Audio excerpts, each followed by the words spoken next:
Welcome to Understanding Buddhism in America. My shoutouts for today are for my fiancée Melody, who I love very much. I'd like to give a shout out to Patience, Chadao, and for one of my oldest friends, Arzu. And I want to give a big thank you to Jason Jarrett. He's the creator of another Buddhist podcast called A Buddhist Podcast, I believe. And it's one of the main inspirations for my creating this podcast. I also wanted to say thank you for everyone who sent me an email. I've received a number of emails recently, and I'm really glad to hear you guys are enjoying the show because I love making the show, and I love that you guys are enjoying it. And the main reason I think why I love making the show is because I'm such a little kid that whenever I see a microphone, I get really excited. And even though I own my microphone, and I'm on it every episode talking, I still get the little kid excitement whenever I see one because I could do something normal like, welcome to Understanding Buddhism in America. But that gets a little old over time, so sometimes when I'm warming up, I beef it up a notch, and I add in some, effects, and it ends up sounding like this, welcome to Understanding Buddhism in America! Yeah, so basically, I'm a giant kid. Today, I'd like to talk about dealing with real-life issues using Buddhist concepts.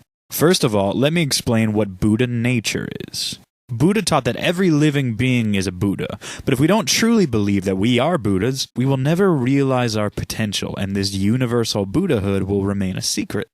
So you're a Buddha, and I'm a Buddha. Everyone we know is a Buddha. I mentioned in my last podcast that I like to think of Buddha nature as silence. We tend to think that things are either noise or silence, but the truth is deeper, in that silence exists within all sound.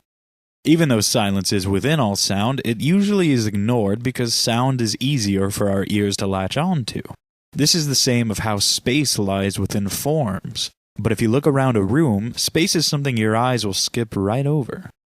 Buddha nature is just like silence and space. It is our true nature, existing underneath what we've grown to call ourselves. But underneath whatever you think is yourself, whether it be your personality, your body, your thoughts, your emotions, or your history, there exists your true self. This is your Buddha nature. It is unaffected by these other things. Sound does not change silence, but is more like an expression of silence.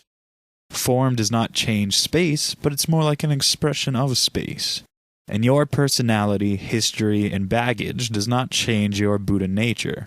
It is more like an expression of your Buddha nature. So think of your Buddha nature as your true self. It isn't your job, your money, your goals, your history, your accomplishments, your failures, your personality, your belongings, your family, or your friends. Your Buddha nature is what exists underneath and within all of those things. We're born Buddhas. We die Buddhas. It's the reason why we can always start at any point in our lives with a clean slate. So now that we have a basic understanding for what the term Buddha nature means, how in the world can we apply it to the struggles and stresses of everyday life? I was meditating a few days ago and I was having a really difficult time. First my back ached, and then my breathing was off, and then my posture was off, and I just couldn't seem to get it together. This is a pretty common occurrence in meditation.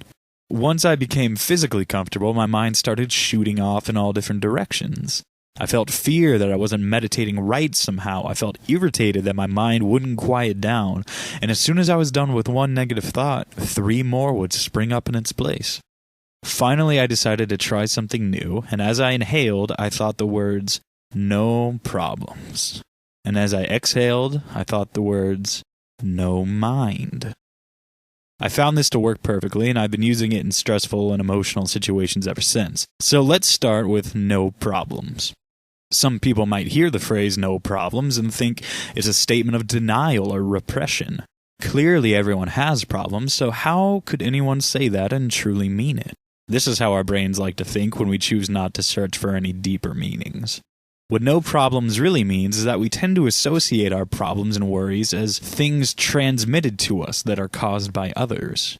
Our worries and our problems, even if it appears that other people caused the spark that lit the fire, are essentially our own doing and are under our control. I don't mean that the problems themselves are necessarily under control.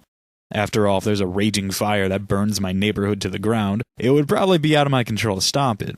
What I mean is that the fact that I interpret something as a problem is under my control. That may sound a little delusional, so let me explain. Our problems are almost always thought of as transmissions from something to us. This is what stresses us out. We think, how could this person, this day, this life, or this world curse me in such a way? But what no problems, no mind means is that there's no difference between our worries and ourselves. Now let me explain the next part, no mind. The mind is often thought of as a manager of a business. It interprets information and directs the body to act on it. But if the mind's the manager, then shouldn't we be the manager's boss? We think we should be able to control our minds to the tiniest degree, and we often assume that we have this control. But minds aren't meant to be controlled. There's an old Zen explanation saying that a lake does not hesitate to reflect the rising moon. What this means is that our minds, when we boil it down, are non-existent. There's nothing that we can point to and say, that is the mind. This is because the mind is a reflection of its surroundings.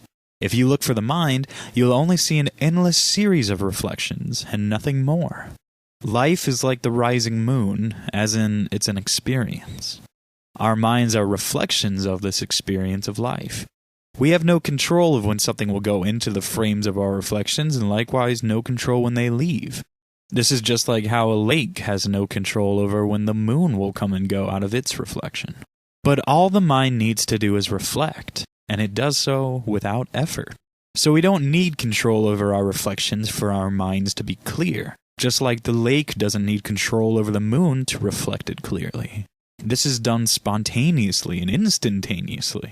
A lot of people struggle with this idea because uncertainty tells us that our lives are not complete, so we must be doing something or thinking something or viewing something incorrectly.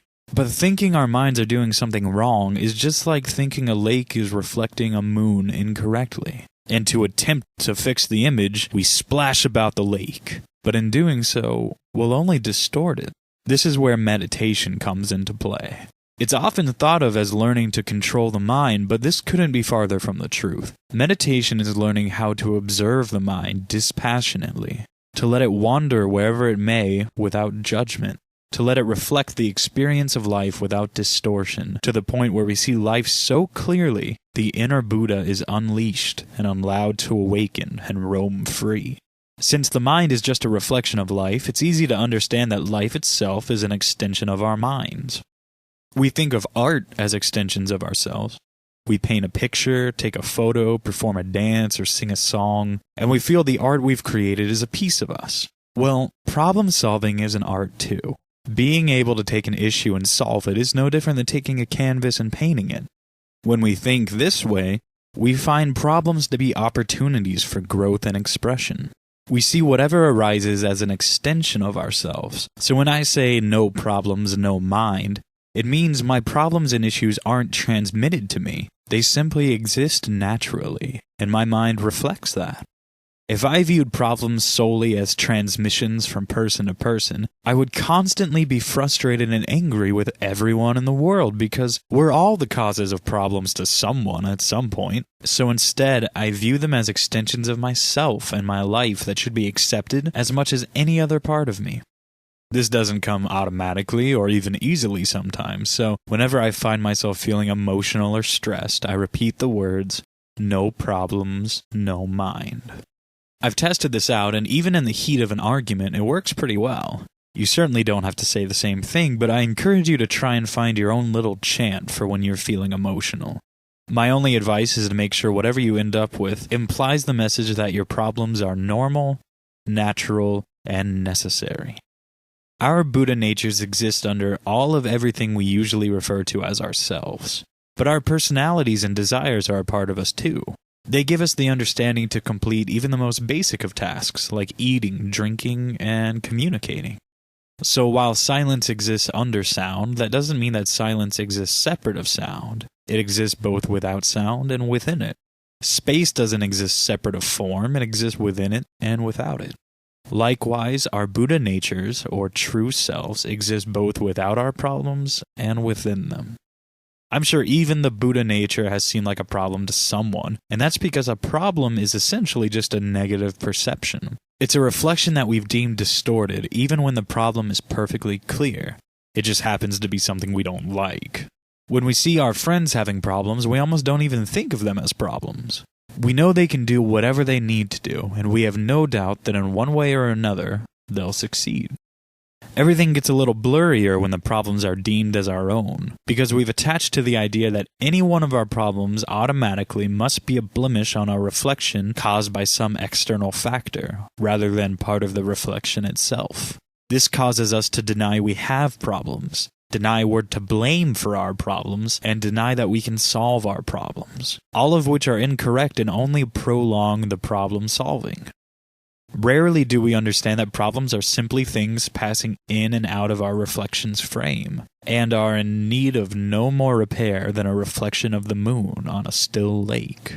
I could say that if I didn't have a problem yesterday, received a phone call today, and now I have a problem, the phone call must be the culprit, right?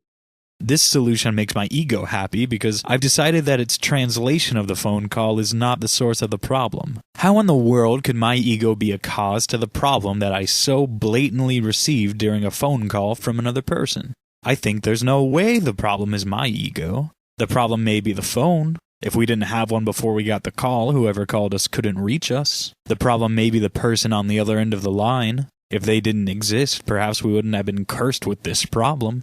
But even if we got rid of the phone, killed the caller, and then became deaf, dumb, and blind, we would still have this problem. So don't get rid of the phone. Don't kill the caller. Don't cause your own deafness, dumbness, or blindness, and instead try to understand that problems are just a part of any life. They're a part of every person. Having a problem is just as natural as seeing a reflection in a mirror. They ultimately challenge us and help us grow like water and sunshine to any plant. Without problems, we'd all just be alone, sitting on our couches waiting for death. Life would have no fun or sport to it. We'd never know what we're truly capable of. Stress, problems, and worries are not evil and are not broken pieces of the outside world. They're parts of our daily lives. So the next time I find myself feeling overwhelmed, stressed, or emotional, I'll just say to myself, no problems, no mind. This will cause me to realize that problems are just a part of life and are therefore unavoidable. I can translate, internalize, and express them whatever ways I want. I've found it's far more beneficial for my health and for the health of my relationships to treat my problems with the same acceptance and clear awareness that I'd give to anything else, rather than to treat them as curses cast upon me by others. If problems are all viewed as purposeful acts of viciousness by other people, eventually, every other person we know will be our enemy. But if I can manage a problem without taking its very existence and arising personally, then there really are no problems, no mind. Thank you for listening to Understanding Buddhism in America. My name is Mike, and if you'd like to contact me with questions or comments or criticisms about the show, you can email me at understandingbuddhisminamerica@gmail.com. If you'd like to leave a message, a shout-out, or an experience, that would all be great, and I'd love to incorporate them into my show. You can also leave an audio clip, and I can play that in my show as well. Thanks again for listening, and I'll see you next time.